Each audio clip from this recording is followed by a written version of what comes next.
Welcome back to Real Talk Baseball. I am John Murrow, aka John Murrow, because today we are doing the Philadelphia Phillies episode. Gentlemen, how are we feeling? I have Will Power. I have Ernie Orange. How are we feeling today? I love We're that doing great, John John. Murrow, dog. I love that. You got We're, some we're, Philly in there. we're ready to grow your Phillies today. How about that?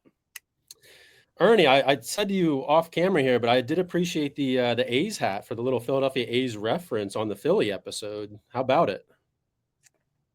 Yeah, man, we got to talk a little bit of old school baseball. Give everybody a little bit of history lesson of the city of Philadelphia.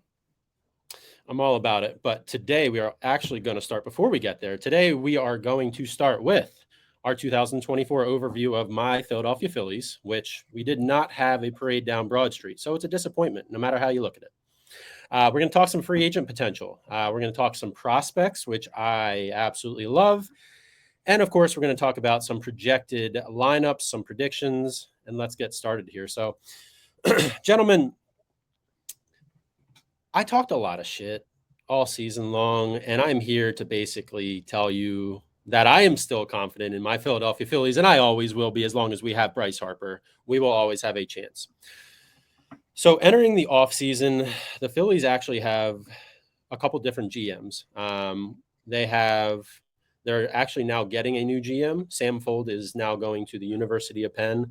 I'll be honest, I'm a huge Phillies fan, and I don't even know who the GM that they quote unquote hired because Dave Dombrowski's our guy. But with that said, Bryce Harper is also our assistant GM. So as long as we have Bryce Harper, we have a chance at winning a championship, but also landing top talent.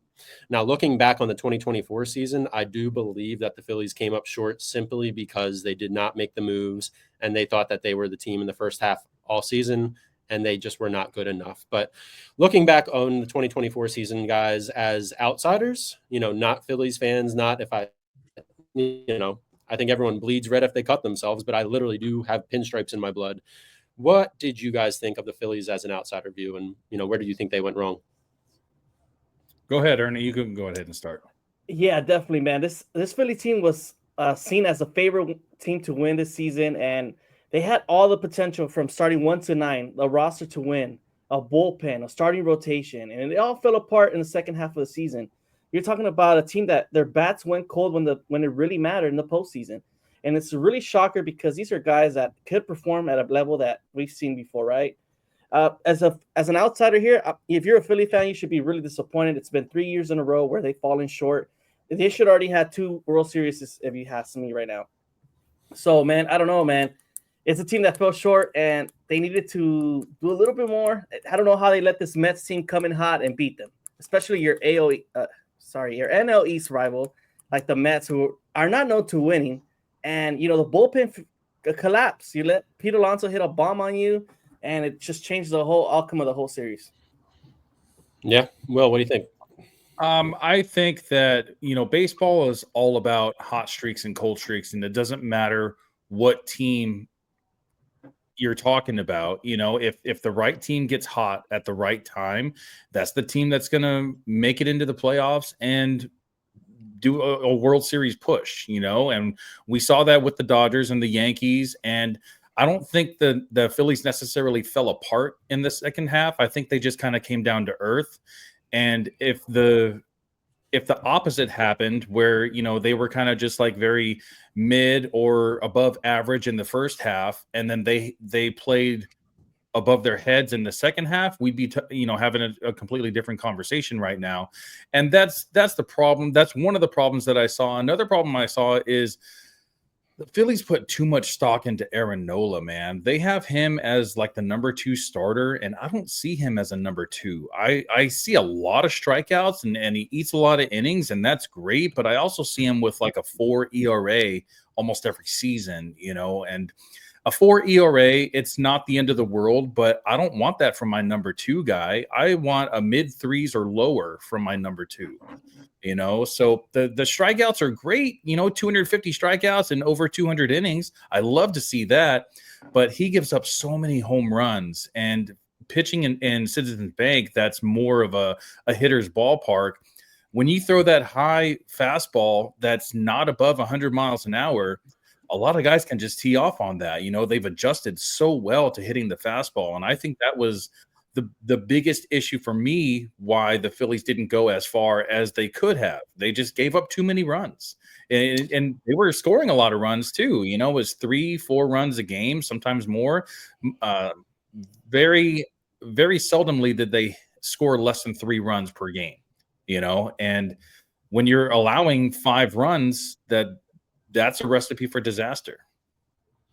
Yeah, and I think that's kind of key to why I you say they didn't fall apart. I don't want to say they fell apart, but they certainly didn't live up to expectations in the second half. Now, I don't want to say that they should have done the same thing they did in the first half, where they were the best team in baseball by far. It wasn't even really close for a little bit there towards the end of May, but second half, I just think they relied and just were hoping that the vibes were going to carry over. Everyone was just going to continue to pitch well. I mean, Ranger Suarez was doing, he was the Cy Young favorite for a little bit there, even entering June. It was awesome until he got hit by that, what was it, a comebacker?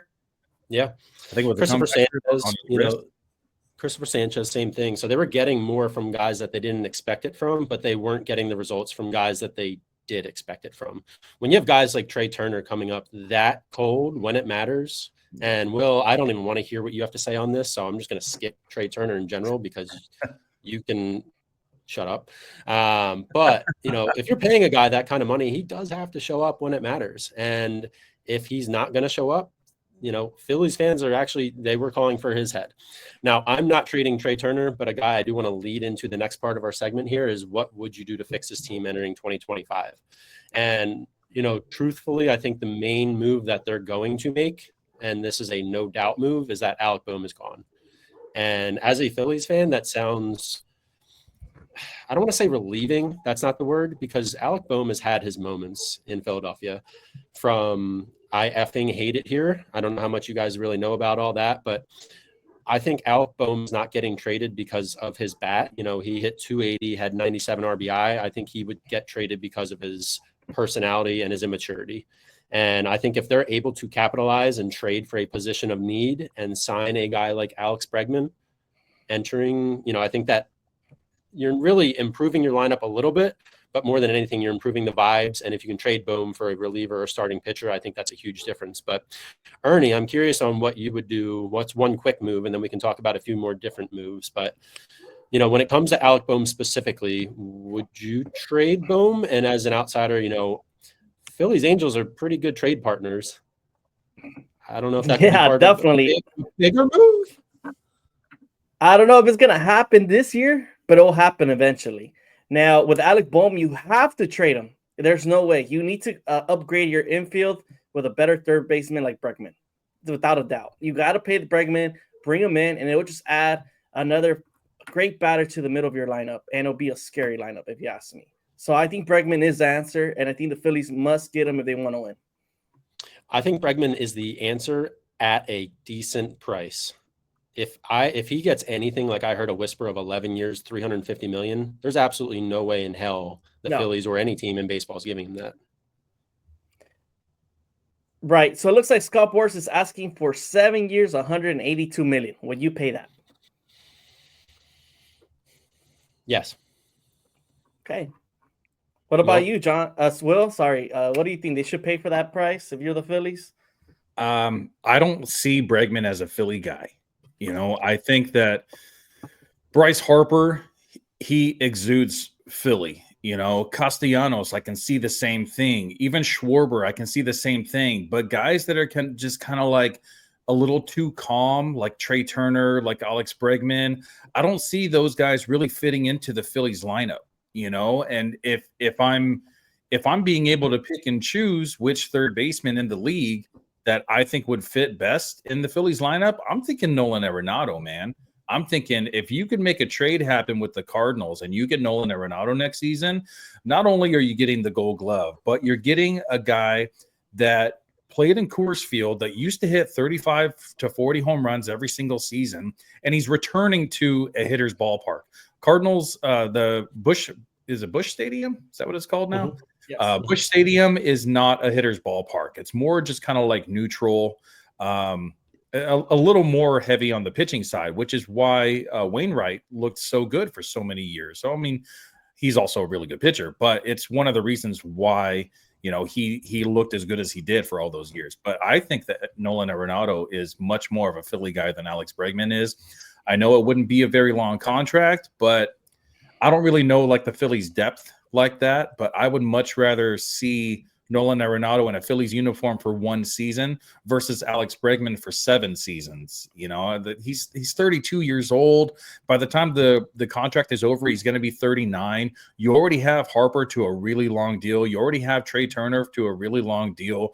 Do you really want to add one more guy that's going to be on the Phillies for a really long time? I think that having 3 old guys like that at the same time, it's not going to end well, in a couple years from now. And I know you can say like, well, we're not thinking about a couple years from now. We're thinking about 2025 and we're trying to win a championship now.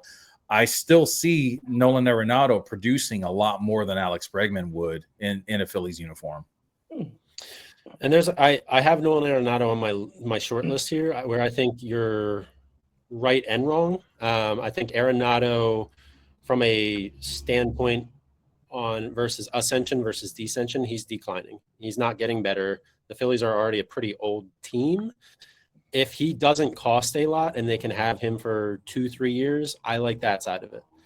But I don't know that, his 272 average is what the Phillies are really, if that's going down, his power is going down, he's slowing down, and they have to trade something of value for an Arenado. I don't know that's really the direction the Phillies want to go in. I think they need a really good 4 hitter, whatever that looks like. And I think that Alex Bregman's bat plays well in Citizens Bank Park, and that's why they like him the most.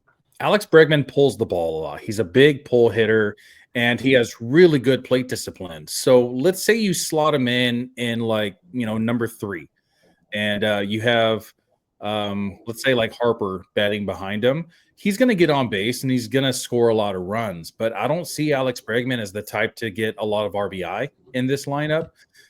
His batting average has been about 260, the last 3 seasons in a row, and close to like 25 home runs, give or take a couple higher or a couple lower. And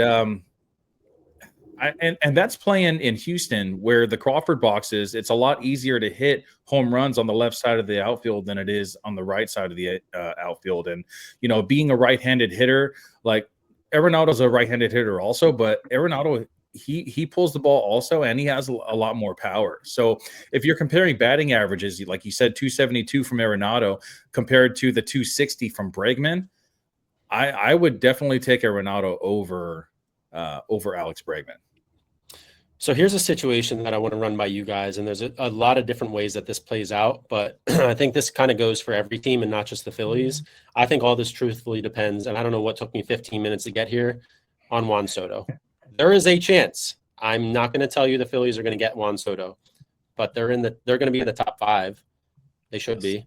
And you never know. Juan Soto was on a private flight with the Phillies after the All-Star game last year. Scott Boras is Juan Soto's agent. He's also Bryce Harper's agent. The Phillies are going to have more money than God, just like the Dodgers, just like the Yankees, just like the Mets. I think in that order, the Phillies are probably the 4th.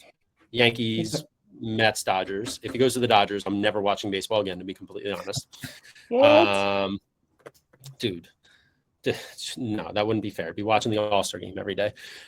Nonetheless, I think what happens with Juan Soto is going to be the domino effect on the rest of baseball. And if the Mets sign Juan Soto and the Mets just beat the Phillies to advance in the playoffs, John Middleton, the Phillies owner, is going to be so pissed off. He's just going to trade for Trout, trade for Crochet, and just do a bunch of different things. And I truthfully think that's going to be the direction this goes. Now, if the Phillies win the Juan Soto sweepstakes, I don't think they will, but there's a chance. Then I think this is a whole different conversation. But let's realistically say they do not. I still think there's certain splashes that they can make outside of just signing a Bregman that they'll make on the trade market. And I think a realistic trade that's going to make this team a lot better would be a trade for Garrett Crochet. I think the Phillies being tied so heavily to Garrett Crochet and signing a guy like Bregman only to trade Bohm for a relief pitcher, solves so many of their problems right there. And so long as they're not trading the farm for Crochet, and what I mean by that, we have a couple different prospects we can talk about here, but Andrew Painter is going to be in this rotation next year. He could be traded for Crochet. And I don't know. I honestly don't love that trade 1-for-1. I really don't. I think Andrew Painter is going to be special. With that said, Aiden Miller, we talked about a Bregman replacement. If they don't sign Bregman, Aiden Miller is going to be one of, if not the best prospects the Phillies have had since Chase Utley, Jimmy Rollins, and has been touted the best prospect since Mike Schmidt. So he's not ready. If it was 2026, this would be a conversation. We wouldn't even be talking Bregman. But there's a lot of different ways to go, and I think that starts with Soto. But I guess outside of that, what other trade targets do you guys see outside of just free agency, that the Phillies could go after? I'll start with you, Will. You already said it with Garrett Crochet, man. I think that should be a top priority for the Phillies. Just seeing the type of attitude that he has, in interviews and saying that, he's speaking his mind, and whether we agree with what he said or not, about pitching in the postseason or whatever it was that he said, I think that him speaking his mind is the Phillies attitude. Phillies players love to go out there and just say what's on their head. Bryce Harper, he's notorious for that. He's one of the calmer guys in front of the camera, when it comes to interviews, but you can feel his passion for the game and for the team. And I think that Garrett Crochet would fit right in with these guys, and Garrett Crochet could be that solid number 2 that the Phillies are missing. Mm-hmm. Yeah, for me, it's definitely bullpen help. I think the Phillies desperately need some bullpen after trading Carlos Estevez last year. It didn't work out so well. He did great for some days, but when it came to the postseason, it wasn't so pretty. You're about to lose Jeff Hoffman to free agency. You got to bring in some arms that could support and close out these games for the Phillies. Especially if you're going to be facing a Mets team with Juan Soto, you need some help. Chill with that. Chill. Jeff Hoffman, Carlos Estevez. The Phillies basically publicly said, hey, we're not bringing both of these guys back. So I 100% agree with you, Ernie, that, and I think that's where Bohm comes in. I think if they're basically saying we are going to trade this guy, okay, for what? If you got to improve your offense and you can't trade your best, one of your top 3 hitters, especially batting average and 97 RBIs. I mean, you don't just say, we'll trade that and figure it out. So the only reason you trade him is if you improve that lineup and can trade it for a piece. So perfect world, I would love to see a Mason Miller, but that's just shooting high. I think more of a realistic trade offer would be maybe a Devin Williams for an Alec Bohm, maybe a Alexis Diaz of the Reds, someone along those lines of, a team that's maybe fringe could use, they have too much bullpen. They need bats, and we need bullpen, and we have bats. So I don't know. But the Phillies have money, and there's going to be no excuse for them not to spend it, especially if you say if Juan Soto's signed by the Mets, it's going to get really interesting here. Really interesting. The next point I do want to talk about, though, is prospects. The Phillies do have some prospects coming up. Andrew Painter, I think this is the number 1 guy in 2025 that's going to make an impact. So talking about my projected rotation for next year, Zach Wheeler's your ace. Zach Wheeler is going to finish number 2 in the Cy Young race to Chris Sale. So he's your ace. I'm with you, Will. I don't think Aaron Nola's a great number 2. I don't think he's a bad number 2, especially when he's good. But I would love to put in a Crochet like that. But I think the projected rotation, playing it safe, if we go for a bat instead of an arm, I'm going to give you a Zach Wheeler, Aaron Nola, Ranger Suarez, Christopher Sanchez. 5th starter is not going to be Taijuan Walker. I would rather see that guy at the McDonald's drive-thru than on my mound again, because I'm so tired of Taijuan Walker. No, he's gone. He's trash. But I could see them signing a Matthew Boyd, a John Means, just let's take a waiver on a guy and see what happens. My dream rotation is definitely Zach Wheeler, number 1, Garrett Crochet or Roki Sasaki is my number 2. What? Roki wants to come to a winner and isn't going to just be some chump who signs with the Dodgers. Number 3, Nola, Suarez, and Sanchez. So there's going to be some and other guys I could see them going after as well. Justin Verlander, Max Scherzer, Charlie Morton, Jack Flaherty, Walker Buehler, Shane Bieber. These are all guys that are available to be had. They're not necessarily any of those on the upswing, but they would be good five starters for the Phillies. That would be solid. That's what the Phillies need. 100%. I think at least one of those guys, if they don't go after Garrett Crochet, that they only need one when it comes to the rotation. Because like you said, you just mentioned 4 great names right there that make up a pretty solid rotation, especially one that you're going to see in the playoffs next season. But adding one more, and a solid like number 2, I think that should be a high priority for the Phillies, and one that doesn't necessarily give up so many home runs.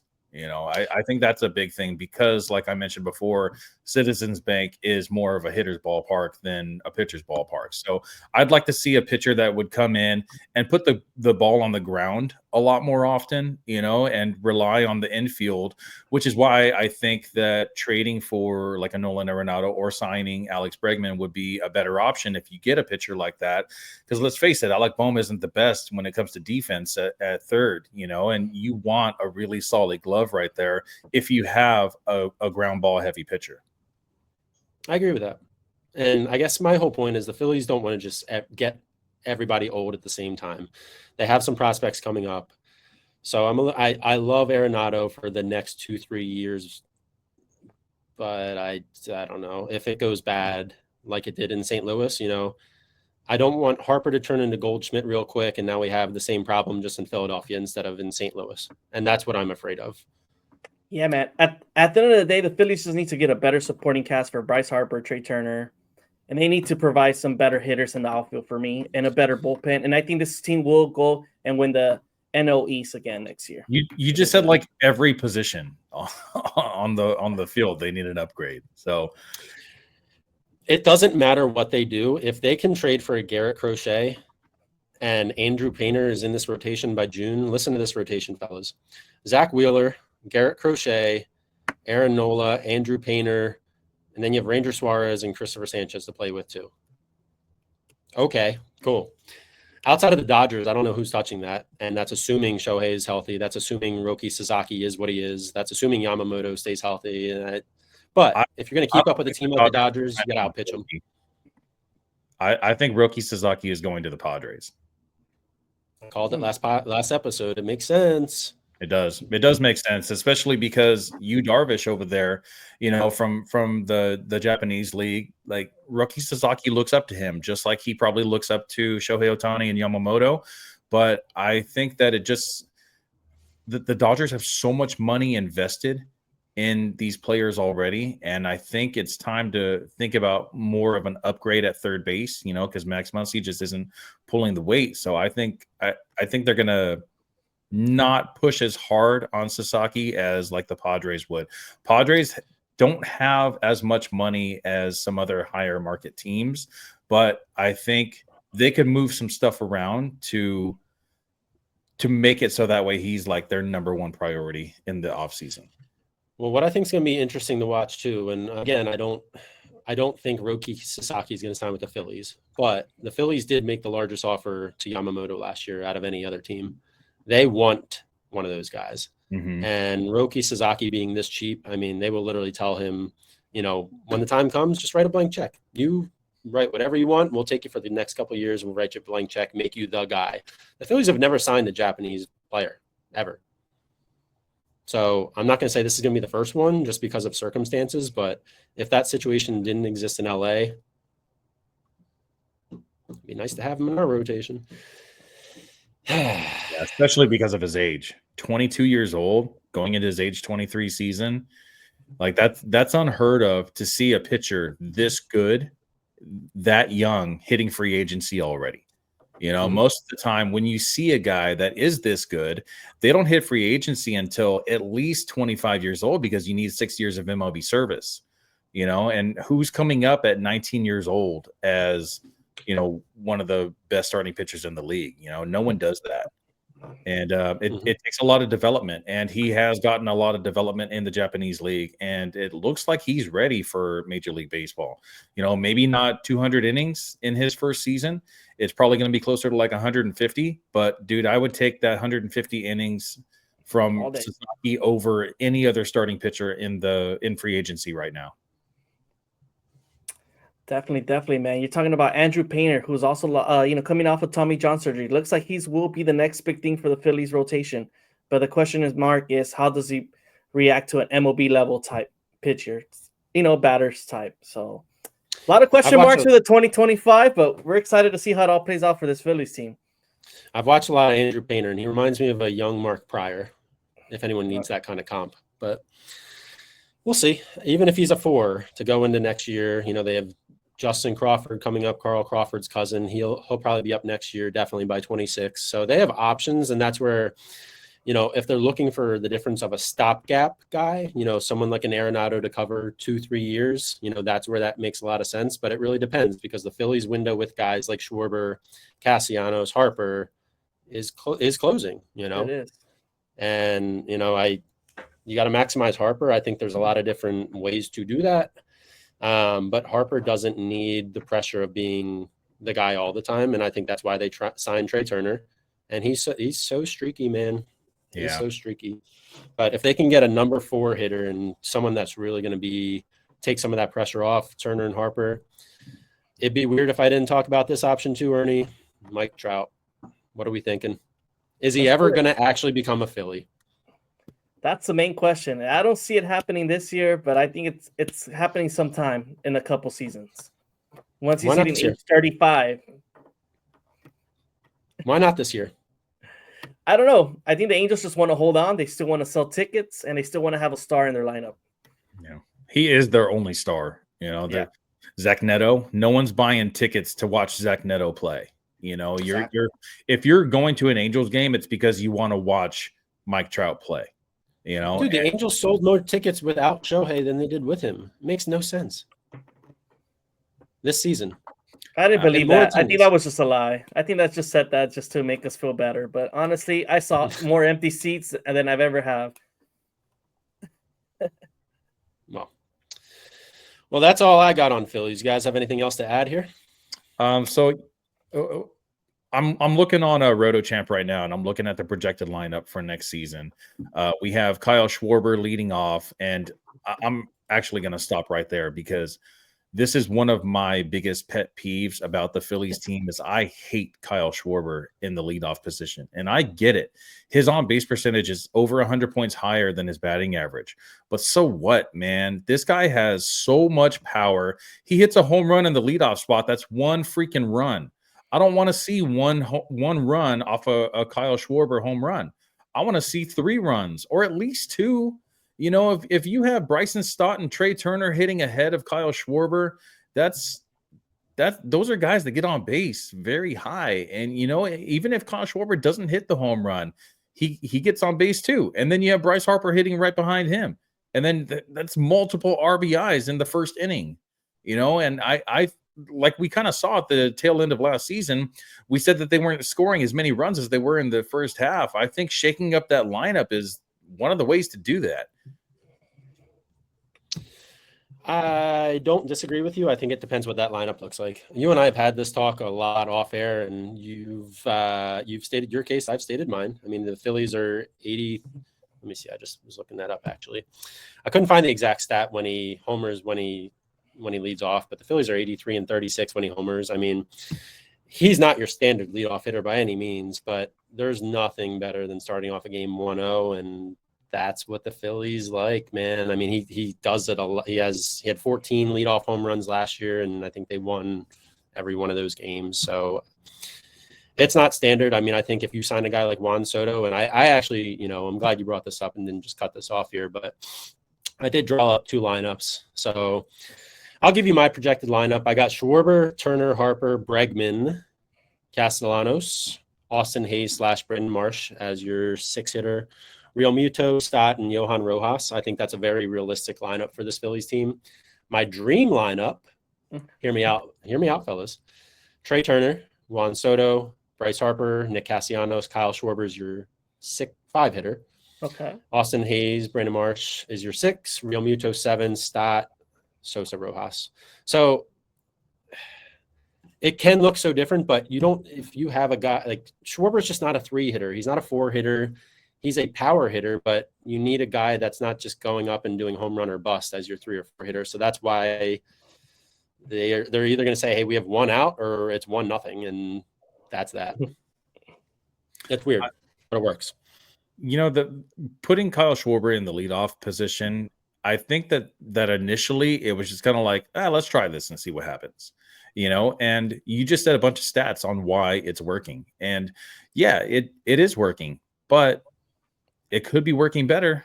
I like that second lineup. Even if you take Juan Soto out of the equation, I like that second lineup a hell of a lot more than I like the first lineup. Dude, And you're like the WIP callers here in Philadelphia sports radio that are saying it's working, but it should be working better. It's like for the Eagles, who are 8-2. It might not always look pretty, but they win. And if you win and it works, it doesn't matter how pretty it looks. But the only win that matters is the last game of the World Series. Other than that, who cares how many games you win in the regular season? Who cares how far you went into the postseason? If you didn't win, no one's going to remember. No one's going to remember 15 years from now, if the Phillies made it to the NLCS. Only Phillies fans are going to remember that, and very few are probably going to remember that. And that's what matters is the final game of the season and putting up those runs to make sure you solidify that win. And the only way you're going to put up those runs is by, I don't want to say having a conventional lineup, because there's a lot of different things that you can try. I don't like the very unconventional lineup with your biggest power hitter as a leadoff hitter.